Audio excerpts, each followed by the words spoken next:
I bought my iPhone 11 in its space grey glory in the end of 2019. So far, it has held up great. I've shot my first few YouTube videos entirely on it, and it is serving me pretty well till date. I have not yet upgraded to the latest iPhone 12, nor I will be upgrading this year based on the leaks so far. But since it has dropped in price now, I want to answer the question, is the iPhone 11 still relevant in 2021? And if it is, should you buy it?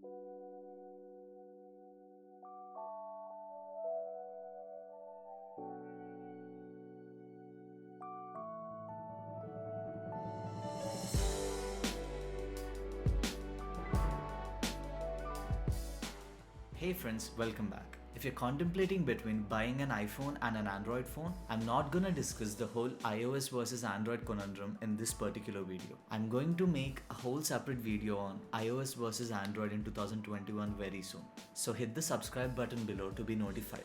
And stick around till the end of this video where I'm gonna compare this to iPhone XR and iPhone 12 and tell you which one you should get. There are timestamps below if you want to directly skip to a certain section of this video. Let's get into it. The iPhone 11 is sandwiched with glass on both sides. Both the sides are made up of the same glass, and Apple claims that it can take a couple of drops. But I wouldn't bet on it. So like most people, I use a case on mine. The sides though are aluminium, and they scratch less compared to the stainless steel on the Pro models. Overall, I think this is a pretty simple yet very elegant design, and it is definitely gonna give you the feeling of holding a premium phone in your hands. And even in 2021, I think the design holds up really well. If you think about it, the iPhone 12 is essentially the same design with flat edges. There is something about the build quality of iPhones that just feels right to me. The phone feels so good in the hands that I'm actually tempted to use it without a case. But then again, I'm not willing to take that risk. And the vibration motor, the Taptic engine, is good gosh, really good. It almost feels like the phone is tapping you instead of vibrating. Face ID. Ever since its introduction in 2017, it replaced Touch ID entirely on iPhones. Personally, I prefer having Face ID rather than Touch ID on smartphones any day and every day. Face ID is so elegant and frictionless that most of the time you actually forget that it's there working in the background. You can check the notifications with just a glance, unlock your iPhone, make payments, and also log into apps. It's just seamless. You can't really use Face ID while wearing a mask. That being said, Apple rolled out an update, and now if you are wearing a mask, you can unlock your iPhone through your Apple Watch. If you do not have an Apple Watch, then this might be something that you need to consider based on where you live. And this is the only issue with Face ID that I've had so far. Other than that, Face ID is awesome. The display on the iPhone 11 is probably the most interesting part of the entire phone. Let's divide the whole display section into three categories: the good, the bad, and the controversial. Let's get to the good first. The display gets plenty bright and supports HDR content. It has True Tone, which means that the display adapts to the room's color temperature to look natural in every lighting condition. And when it comes to color accuracy, man is this display color accurate. iPhones were always known for having the most color accurate displays in the smartphone industry. And being a photographer, color accuracy is something that is very important to me. And this display is so good that I actually check my photos on my iPhone's display before uploading them or sending them to a client. If it looks good on my iPhone's display, I know it is gonna look good in most of the other screens. And that says a lot about how much I love this display's colors and also how accurate they are. There aren't any negatives that I've found with this display so far. But if I have to be really picky, I really wish Apple included a higher refresh rate screen on this phone. And if you don't know what high refresh rates mean, it is so not important that you don't have to worry about it. And this is me being very picky. I mean, it would be really nice to have a higher refresh rate display, but it's not a deal breaker to me either. To me, True Tone and good color accuracy are much more important and practical in everyday usage. There are two controversial points about this display. The first one is the contrast ratio. Most OLED phones these days have a contrast ratio of 1,000,000 to 1, which gives very deep blacks and also very bright whites. What most people don't seem to realize is this ratio is entirely dependent on the ambient lighting, which means that you only get the 1,000,000 to 1 ratio if you're using the phone in pitch black darkness. In normal daytime usage, it drops to much lower. If you don't believe me, just visit an Apple store, hold the iPhone 11 and the iPhone 12, which has an OLED display in your hands, and see if you can see a lot of difference in the blacks. OLED does actually have the benefit of having deep blacks in darkness. But how often do you actually use your phone in entire pitch black darkness? Not very often, right? So in my opinion, this is not as big of a deal breaker as most people point it out to be. The next point is resolution. When this display panel was first introduced with iPhone XR, the YouTube tech community went nuts. They just couldn't digest the fact that Apple had put a sub 1080p display with a pixel density of 326 ppi. If you don't understand why people are making a huge deal out of this, let me explain. PPI stands for pixels per inch. Your phone screen is made up of millions of tiny dots. We call them pixels. And millions of pixels like this produce what you view as content on your phone's display. So if you take a 1 inch by 1 inch square out of your phone's display and count the number of pixels that are there in that square, that is the pixel density of your display, also known as PPI. So let's say you have a total of 16 pixels in this square. And if you try to view a letter and the letter looks very rough and pixelated. Now let's compare how this looks against a square with 36 pixels instead. The same letter on the square with 36 pixels looks much cleaner and sharper. So most people automatically assume that the higher the number of pixels on your phone, the better the screen's display is. Seems to make perfect sense, right? Well, not quite. While in theory the more number of pixels, the better kinda makes sense. In real life, your eyesight isn't that perfect. There is a limit to the amount of sharpness that your brain can perceive at a certain viewing distance. And it turns out that at an average viewing distance of 10.5 inches from your eyes, you really can't tell the difference between 326 ppi and above. Which means at normal viewing distances, a pixel density that is higher than 326, it's not just useless, but also consumes more battery and puts more load on your phone's processor. So if you're not one of those people who just puts their display right up to their eyeballs, you have a perfectly fine display with very accurate colors. And a huge advantage that you have by having the pixel density at 326 is terrific battery life. And I actually mean that. The battery on this phone lasts forever. Literally not forever, but you get the point. And you might actually even get 2 days with moderate usage. I get more than 6 to 7 hours of screen on time after 1.5 years of having this phone. Well, I can't really comment on how long it lasts for gamers because I don't game on my phone at all.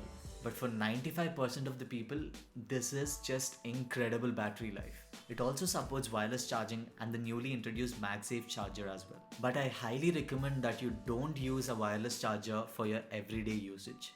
This is gonna very badly affect your battery health, especially if you have a case on.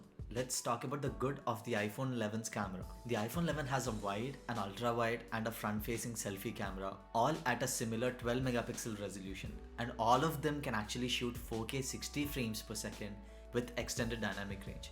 If you don't know what that means, then just don't worry, you have an amazingly capable smartphone for your photo and video needs even by 2021 standards. The consistency and reliability of the iPhone 11's cameras are just impeccable. I mean, no matter which camera you use, the colors and the white balance stay very consistent. The primary sensor on this camera also has night mode, and it does a pretty good job at taking pictures in the dark.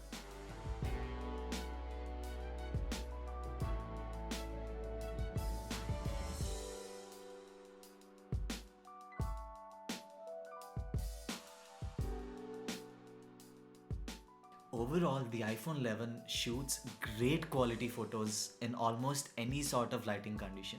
The video capabilities of the iPhone 11 are unbelievable. You can also further up your video quality by using an app like Filmic Pro. I shot this video, which is also my first YouTube video, entirely on my iPhone. The Photos app on iPhones is really good. I don't know why most people don't talk about it, but I don't think any other company has such a great Photos app. The edit section of the Photos app lets you choose a frame. If you have a blurred photo, you can always go into the edit section and change to a frame that is not blurred.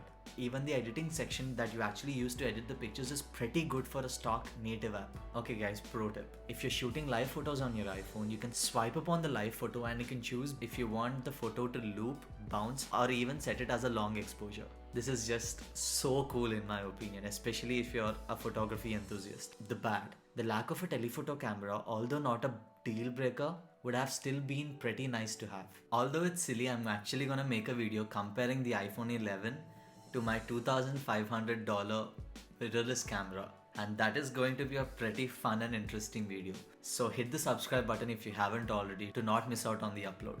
The iPhone 11 is available in 3 different storage options: 64, 128 and 256. If you're confused about which one to get, let me put it very simply for you. If you're planning on using the phone for less than a year, 64GB should just work fine. But if you're planning on using the phone for more than a year, I highly suggest that you get the 128GB variant. And if you're a content creator or if you just shoot a lot of photos and videos, I'd highly suggest that you get the 256GB variant, because the entire project of my first YouTube video took about 80GB of storage on my iPhone. iPhones were always known for their amazing software support. iOS is very user-friendly, efficient and frictionless. Yes, iPhones are not the best at customization, but they are very well known for being consistent and reliable. You will find no bloatware whatsoever on iOS. And apps like Instagram, Snapchat and many other apps seem to for some reason just work better on iPhones. Overall, I think it's pretty much safe to say that you get a way better app experience with iOS than Android. Almost every app that you use on your iPhone feels consistent in terms of gestures, animation and also the user interface. App Store has such strict regulations when it comes to creating and uploading an app to the App Store that there is technically no malware on the entire App Store whatsoever. You know that no matter which app that you install, your iPhone is going to be safe and secure. And it is pretty safe to assume that Apple cares about privacy more than any major company in the world right now. The same experience translates to performance as well. iPhones have the fastest processors and very efficient RAM management.